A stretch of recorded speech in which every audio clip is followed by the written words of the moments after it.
Hi, my name is Marouane. I'm a technical developer advocate at Nebius, and today I'd like to introduce Managed Soperator. More importantly, explain why we think this is an important step for teams running large-scale AI workloads. First, let's start with Slurm. If you've worked in high-performance computing or large distributed training environments, you already know that Slurm is the standard workload scheduler. Because at its core, Slurm solves a coordination problem. When you have multiple users, multiple nodes, and dozens or hundreds of GPUs, someone has to decide how these resources are allocated, who gets access to which GPUs, how long can jobs run, what happens when demand exceeds capacity. Slurm handles all of that. It manages queuing, scheduling, prioritization, and accounting even across a cluster. And that's why it has become the default scheduler in many research labs, enterprises, and HPC environments. But while Slurm is powerful, operating it is not very trivial. Production-grade Slurm deployment requires controllers, login nodes, shared storage, proper GPU drivers, networking configuration, high availability. And even when everything is set up correctly, scaling and maintaining it over time requires real operational effort. What we've built with Managed Soperator is a way to simplify that entire lifecycle. Soperator is a Kubernetes operator built by Nebius that runs and manages Slurm clusters as native Kubernetes resources. In practice, what that means is very simple. You get Slurm scheduling on a cluster that is already fully configured and validated from day one. GPU drivers are installed, CUDA is set up, Nickel is configured, shared storage is mounted correctly.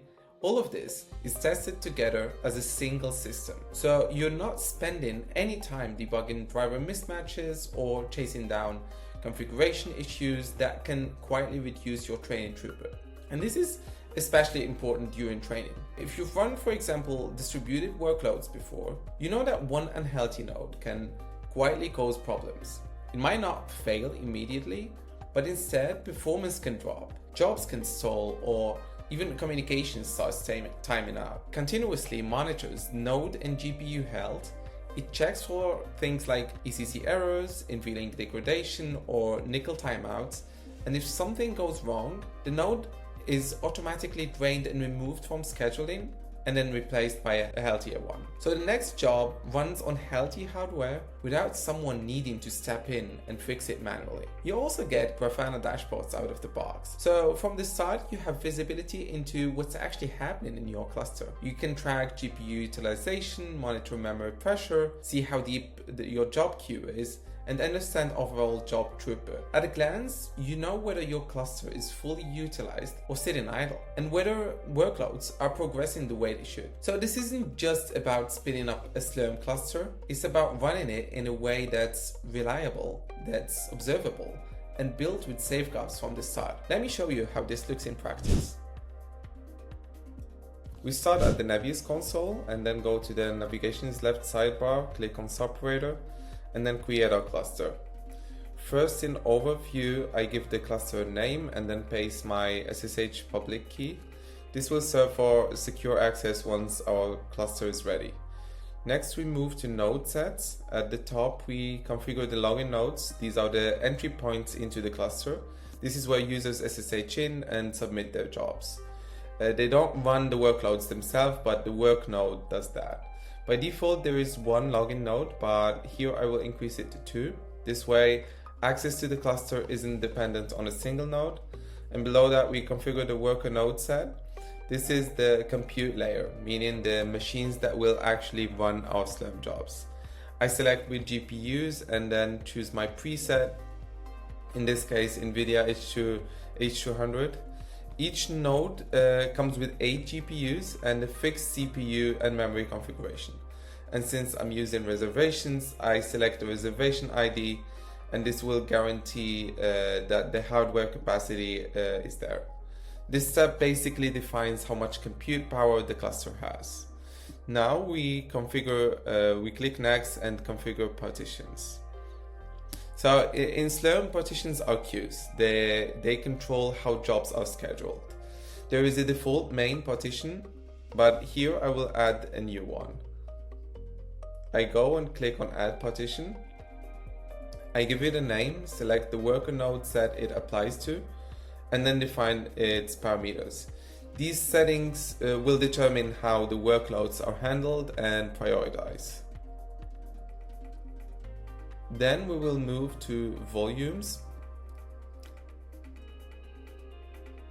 Click next. So storage is critical in any Slurm cluster because all nodes need consistent access to data. We see here the cluster volumes like root and home. These are required for the system to function. There is also a shared volume for datasets. This is where training data would typically live so that all worker nodes can access it. In the local volume section, the container runtime volume is enabled by default. This is usually used to cache container images and speed up startup. In this case, I will disable it because we wouldn't need it in this case. And instead, I will add a scratch volume manually. I will edit the name and choose the disk type, define the size and set the mount point. This scratch space is local to each node and can be used for temporary files or intermediate training data. Now I click on next, and once everything looks correct, we go to review. Here we see a full summary of the login nodes, working nodes, partitions and volumes, basically everything that we configured earlier. And if everything is correct, I will click on create cluster and provisioning begins. Here I can see that my cluster is creating. Behind the scenes, Kubernetes infrastructure is prepared, Soperator deploys Slurm, controllers are created and storage is mounted across the cluster. In most cases, this takes a few minutes depending on capacity and configuration, but it actually replaces what would normally be days of manual setup. Once the cluster is ready, we can then connect to it and start running jobs. Now that the cluster is running, let's connect to it. I click on how to connect, and here we see the SSH command for the login node. I copy the command and open my terminal. I paste the command and connect, and now I'm inside the login node. This is the entry point for the cluster, and from here I can inspect the cluster and submit jobs.